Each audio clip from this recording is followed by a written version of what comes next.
अस्सलाम वालेकुम दोस्तों, जैसा कि आप जानते हैं राशिद बाबा जी, उम्मीद होगी सारे बहन भाई खैरियत से होंगे। दोस्तों आपकी खिदमत में हाजिर है नई अपडेट के साथ। दोस्तों बड़ी खबर, बड़ा खुलासा। दोस्तों से गुजारिश है जो चैनल पर नया, चैनल को सब्सक्राइब जरूर कर दीजिएगा, वीडियो को लाइक करना ना भूलिएगा। दोस्तों बादल बाबू के हवाले से बहुत बड़ी खबर लेके आया हूं, बहुत बड़ी अपडेट लेके आया हूं। दोस्तों अरशद मेहसूग ने बहुत बड़ा खुलासा किया है। दोस्तों आप ये अपडेट सुने। दोस्तों बादल के हवाले से एक बड़ी अपडेट आ चुकी है। बादल ने अपने लिए खुद परेशानियां खड़ी कर ली और बादल ने हिंदुस्तान के ऊपर आरोप लगाने शुरू कर दिए। जिस तरीके से सीमा ने जो कांड किया था वही करना शुरू कर दिया है और मुझे यकीन है आप लोग सुन के हैरान रह जाएंगे जो चीजें मैं आपको बताने जा रहा हूं। बादल ने जज साहब से एक गुजारिश कर दी, बड़ी एक रिक्वेस्ट कर दी और वो रिक्वेस्ट क्या है मैं आज आपको तफसील के साथ बताने जा रहा हूं। दोस्तों जैसे ही बादल को 7 तारीख को कोर्ट के अंदर पेश किया गया, उससे कुछ सवालात पूछे गए। जज साहब को कहने लगा कि जज साहब मैं नहीं जाऊंगा हिंदुस्तान, वहां पर मेरी जान को खतरा है। जी हाँ दोस्तों, आप सुनकर बड़े शॉक्ड हो जाएंगे कि बादल ने ये क्यों कहा। अब देखिए, अगर मीडिया की बात की जाए तो हो सकता है हिंदुस्तान का गोदी मीडिया ये बात सुनकर शायद इस बात को इस तरीके से ले ले कि बादल से ज़बरदस्ती कहलवा दिया गया।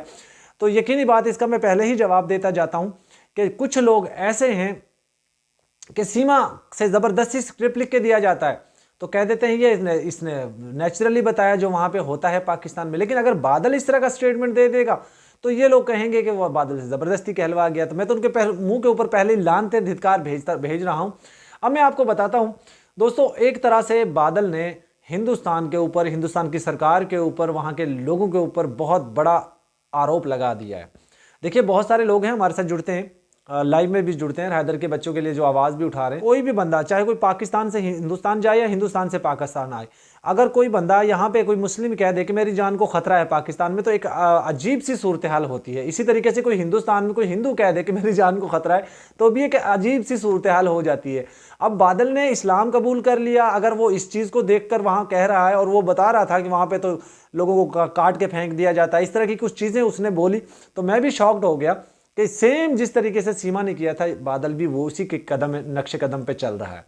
अब दोस्तों एक तरह से देखिए, बादल अगर ये कहता है कि मैंने वापस नहीं जाना तो भाई हम क्यों रखें उसको पाकिस्तान में, हमारा क्या उससे लेना देना।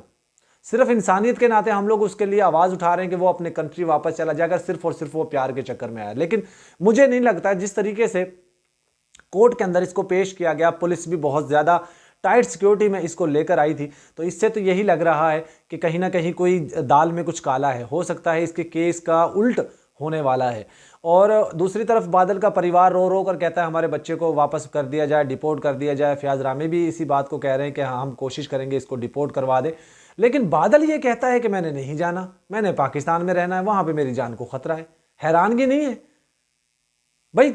तुम्हारा कंट्री है, तुम्हें वो मारें, तुम्हें पीटें, कुछ भी करें, हमें इससे क्या लेना देना है भाई? हमारा क्या उनसे फायदा, क्या नुकसान है? जिस तरीके से सीमा ने ये कहा था कि मेरी पाकिस्तान में जान को खतरा है, तो मैं ये सवाल पूछना चाहता हूं हिंदुस्तान के लोगों से, भाई अगर सीमा को यहाँ पे जान का खतरा है तो फिर आप लोगों को क्यों चिंता हो रही है?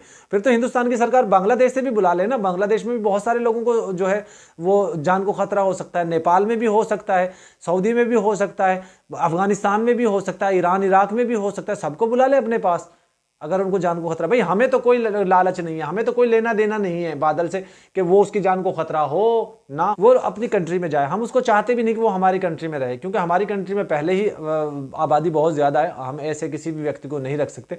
और अगर हाँ बादल अगर लीगल आता, पासपोर्ट पे ठप्पा लगवा कर आता और कहता कि शरण लेता, तो फिर शायद गवर्नमेंट कुछ सोच भी लेती। लेकिन जब वो आया ही चोरों की तरह, डाकुओं की तरह है, तो फिर हमारे लिए वो क्या मायने रखता है भाई, सिवाय एक क्रिमिनल के? और हमारी नज़र में उसमें कोई वो नहीं रखता। हाँ एक चीज़ ज़रूर है, अगर कोई पाकिस्तान से कोई बंदा उसको वर्गला कर, बहला कर, फुसला कर उसको अपनी कंट्री में लेकर आता है, तब हम थोड़ा बहुत ये रखते हैं हमदर्दी के चलो यार एक इंसान है, उसको कम सज़ा करके उसको डिपोर्ट कर दिया जाए। लेकिन इसके निस्बत अगर कोई पाकिस्तानी वहाँ पर चला जाता तो 100% श्योर है कि हिंदुस्तान की सरकार, हिंदुस्तान की गवर्नमेंट, हिंदुस्तान का पुलिस प्रशासन विभाग कभी भी ना छोड़ता उसको बगैर सजा दिए। बाज़ तो ऐसा होता है, अभी कुछ दिन पहले कुछ लोगों को छोड़ा गया था, माहीगीर थे, वो कह रहे थे कि भाई हमें 2-2 साल की सजाएं हुई थी लेकिन हमें 5-5 साल बाद छोड़ा गया। तो भाई कौन पूछ सकता है उनसे? उनको, उनकी सरकार को कौन रोक सकता है? और सीमा का भी हम देख रहे हैं जिस तरीके से उसने अवैध घुसपैठिया किया है, तो उसको भी वहाँ पर सपोर्ट मिल रहा है। समझ नहीं आती दोस्तों। यहां से एक चीज जरूर ये भी नजर आ जाती है हिंदुस्तान की तरफ से कि अगर कोई मुस्लिम करेगा तो उसको सजा मिलेगी, उसका घर गिरा दिया जाएगा, लेकिन अगर कोई हिंदू करेगा तो फिर उसको कुछ नहीं कहा जाएगा। मैं कल एक वीडियो देख रहा था दोस्तों, एक लड़का अपनी फैमिली के साथ किसी झोंपड़पट्टी में रहता, झोंपड़ बनाकर टेंट लगाकर वहां पे रह रहा था। उसने गोश्त पका लिया मुर्गे का, तो कुछ एक साधु टाइप एक बंदा था, वो उसको इतना पीट रहा था और कुछ से लोग भी उसके साथ और भी थे, और वो कह रहे थे तो मुर्गा खाएगा, तो मुर्गा खाएगा, तेरी जुर्रत कैसे हुई यहाँ पे मुर्गा खाने की। तो वो बेचारा माफ़ी मांग रहा था, उसका टेंट गिरा दिया, उसको बहुत ज़्यादा मारा पीटा गया और उसको वहाँ से निकाल दिया। मैं हैरान होता हूँ दोस्तों, जाहिर बात है कोई मुस्लिम ही हो सकता है।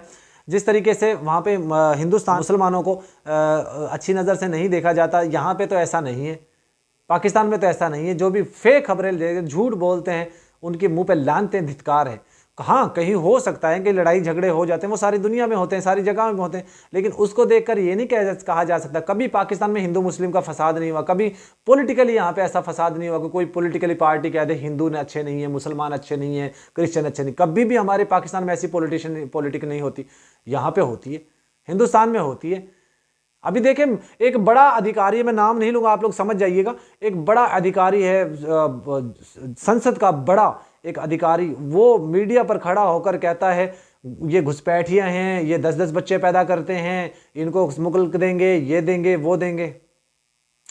जब आपके सियासतदान ही जो अपनी हिंदुस्तान पाकिस्तान करेंगे या इंडिया हिंदू मुस्लिम करेंगे, तो फिर आम जनता का क्या बनेगा दोस्तों। अब जैसे जैसे वक्त गुजर रहा है, देखिए मुझे लगता है कि कुछ लोग ये कहते हैं कि हिंदू राष्ट्र बनाएंगे।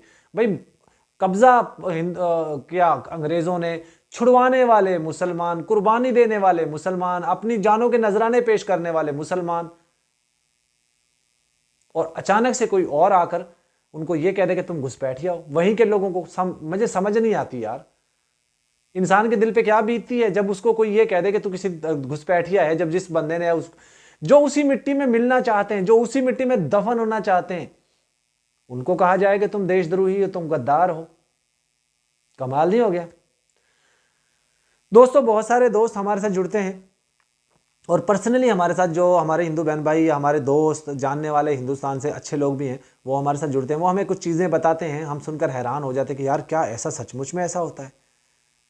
और ये चीज़ें मीडिया पर आ जाए ना तो यकीन मानिए बदनामी तो हो रही है खैर हिंदुस्तान की, इसमें तो कोई शक नहीं है। सीमा की तरफ से जिस तरफ जब से सीमा को रखा गया, हमारे 4 बच्चों को वहाँ पे जबरन रखा गया, उनका जबरन उनका धर्म परिवर्तन करवाया गया है, उनको ज़बरदस्ती उनके नाम से जय श्री राम नाम के नारे लगवाए जाते हैं, ज़बरदस्ती उनके मुँह से पाकिस्तान के खिलाफ जहर उगलवाया जाता है। तो शर्मिंदगी तो हो रही है, थू तो हो रही है सारी दुनिया में, लेकिन पता नहीं क्यों, क्या सीमा में कोई ख़ास ऐसा पार्ट निकल आया है कि जो कोई उसको ये जेल भेजने के लिए तैयार ही नहीं है, उसको भाभी मानते हैं।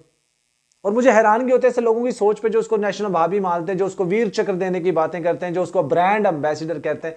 धुर फिटे मुंह तुम लोगों पे।